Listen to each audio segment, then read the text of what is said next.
अनायास जब भगत सिंह को एक दिन पहले फांसी हुई, न्याय हो गया कैद, न्याय हो गया कैद। भगत जब जीवन से आजाद हुआ, न्यायपालिका चीख उठी, अंतर में घोर विषाद हुआ। न्यायमूर्ति सोचा करता, मैं कलम नहीं हूं, उंगली हूं, गोरों का कानून है अंधा, मैं उसकी कठपुतली हूं। होती जो सिद्धांतहीन वो कौम घसट्टी होती है। नियम और कानून मुल्क की रीढ़ की हड्डी होती है कि ब्रिटिश हुकूमत हार गई और साहस का कद जीत गया, और भारत का यह सैनिक फांसी पर चढ़कर भी जीत गया, और भारत का यह सैनिक फांसी पर चढ़कर भी जीत गया। न्यायमूर्ति खुद कहता था, ये न्याय नहीं है, मिथ्या है। तुम कहते हो फांसी इसको, मैं कहता हूं हत्या है। तुम कहते हो फांसी इसको, मैं कहता हूं। आवाज थोड़ी ज्यादा तो नहीं होगी? कोई बात नहीं सर, और भी आवाज हो तो बढ़ावा, बहुत अच्छा। सर मैं तो क्या है कि थोड़ा खो जाता हूं इन चीजों में, है ना। हाँ। प्रेरित रहा हूं, खैर मेरे प्रेरणा के स्रोत रहे हैं सदैव ये। आगे सुनाता हूं। भारत का एक बेटा, भारत माता का एक भाई अपने दूसरे भाई को फांसी दे रहा है। जो जल्लाद जो खड़ा हुआ है भगत सिंह को फांसी देने के लिए, आप देखो चित्र बनाए दिमाग में। वो जल्लाद खड़ा है, उसको भारत अपने भाई को फांसी देनी है, उसको भारत माता के एक बेटे को दूसरे बेटे को फांसी देने जा रहा है। वो जल्लाद क्या कहता है, जल्लाद की पीड़ा रखता हूं आपके सामने। पहली बार लगा है जैसे मर्द खड़ा है सूली पर, कि पहली बार लगा है जैसे मर्द खड़ा है सूली पर। भारत मां के जख्मों का हमदर्द खड़ा है सूली पर, कि भारत मां के जख्मों का हमदर्द खड़ा है सूली पर।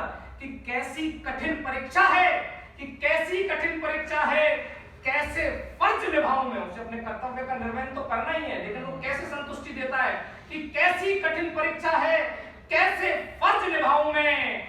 लगता इसके पहले खुद ही सूली चढ़ जाऊं मैं। व्यक्ति नहीं तू अवतारी है, कि व्यक्ति नहीं तू महाशक्ति है। पौरुष को जो जगा रहा, घर में घुसे निकम्मों की तू कायरता को भगा रहा। कि तेरी मौत व्यर्थ न होगी, अग्नि चिता की भड़केगी। अब से हर हिंदुस्तानी की सुस्त भुजा भी फड़केगी। कि अंग्रेजों का क्रूर फैसला तेरा यश फहराएगा, अंग्रेजों का क्रूर फैसला तेरा यश फहराएगा। आज मनुष्य ऊपर उठकर तू देवता बन जाएगा, आज मनुष्य ऊपर उठकर तू देवता बन जाएगा। कि तू सदियों तक अमर रहे, कि तू सदियों तक अमर रहे। लो इस खातिर निज कर्तव्य निभाता हूं, तुझको फांसी पर लटकाकर ईसा मसीह बनाता हूं। कि तुझको फांसी पर लटकाकर ईसा मसीह बनाता हूं। व्यक्ति नहीं तू अवतारी है, कि व्यक्ति नहीं तू अवतारी है, भारत मां की कृत्या है। तुम कहते हो फांसी इसको, मैं कहता हूं हत्या है। जनाब जब ऐसी पीड़ा होती है ना, जब एक कवि की खून बोलता है, और कलम में कुछ नहीं, कलम में जो स्याही होती है ना, वो भावनाओं की पीड़ा की स्याही होती है, उससे शब्द रचित होते हैं। आगे आपने अंग्रेजी में इंग्लिश में एक टर्म सुनी होगी, पर्सोनिफिकेशन, मानवीयकरण। तो उस पर बात करता हूं कि आप ऐसा समझें कि जिस फांसी के फंदे से उनको भगत सिंह को फांसी हुई, उसमें प्राण आ गए, वो चेतन है। वो फांसी का रस्सा क्या बोलता है वो आप सुनिएगा अगले बंद में।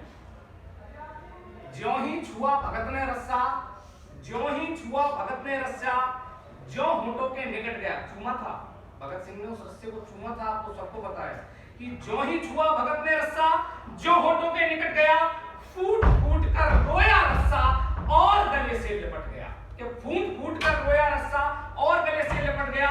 कहीं पतंग का धागा बनकर, कहीं सखा सा भगत सिंह को खेला करता राहों में, कहीं पतंग का धागा बनकर, रक्षा बनकर बाहों में। रूप बदलता रहता मैं, धागा डोरी रस्से का, हिस्सा बनकर साथ रहा हूं जीवन के हर किस्से का।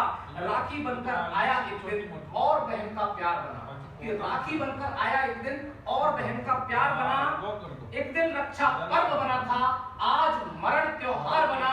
एक दिन रक्षा पर्व बना था, आज मरण त्योहार बना। क्या कहता है वो रस्सा, उसकी पीड़ा देखिए। हे ईश्वर मेरी शक्ति छीन ले, हे ईश्वर मेरी शक्ति छीन ले, टूट, हे ईश्वर मेरी शक्ति छीन ले, टुकड़ों में कट जाऊं मैं। हे ईश्वर मेरी शक्ति छीन ले, टुकड़ों में कट जाऊं मैं, टूट टूट कर बिखर सकूं, कई हिस्सों में बट जाऊं मैं। कितना दर्द मुझे है इस पर, किसको व्यथा सुनाऊं मैं, जो मेरी गांठ खोलता था कैसे गला दबाऊं मैं।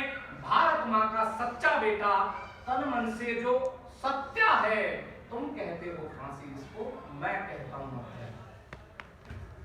भगत सिंह जिस जेल में बैरक में कैद रहे, वहां एक बेबे कहते हैं मां को, वहां एक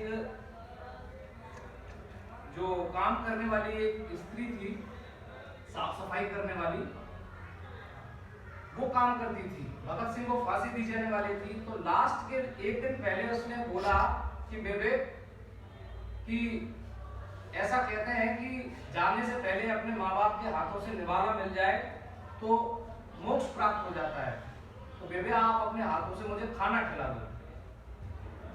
बेबे ने कहा कि बेटा तू उच्च जाति का है, मैं नीची जाति हूँ, मुझे पाप लगेगा। तो वो बोला कि माँ, एक माँ के हाथ से खाना खाने में पाप कैसा, ये तो पुण्य की बात है। तो बेबे क्या कहती है, बेबे के विचार आपके सामने रख रहा हूँ। साफ सफाई करने वाली बेबे का मन व्याकुल था, माँ के उस संबोधन को वो भुला सके ये मुश्किल था। कितने भोलेपन से उसने अंतिम इच्छा बतलाई, जाति धर्म सब भुलाकर मेरे हाथों से रोटी खाई। उस पल ऐसा लगता था जैसे वो कृष्ण कन्हैया हो, उस पल ऐसा लगता था जैसे वो कृष्ण कन्हैया हो। पल भर को तो यूं लगा कि जैसे मुझ में यशोदा मैया हो, पल भर को यूं लगा कि जैसे मुझ में यशोदा मैया हो। कि लौटा दे जो लाल मेरा, कि लौटा दे जो लाल मेरा। देखो एक माँ क्या मादा रखती है, उस साहस के लिए आप सल्यूट करना। वो क्या मादा रखती है कि लौटा दे जो लाल मेरा, कि लौटा दे जो लाल मेरा, मैं उसकी झोली भर दूंगी। जिसे जना है भगत के बदले उसे निछावर कर दूंगी, कि जिसे जना है भगत के बदले उसे निछावर कर दूंगी। मन ही मन में जाने क्या क्या बेबे सोच रही थी, टप टप गिरती आंखों से वो आंसू पहुंच रही थी कि अनायास ही एक स्वर कानों में आकर बोला, मेरा रंग दे बसंती चोला, मेरा रंग दे बसंती चोला।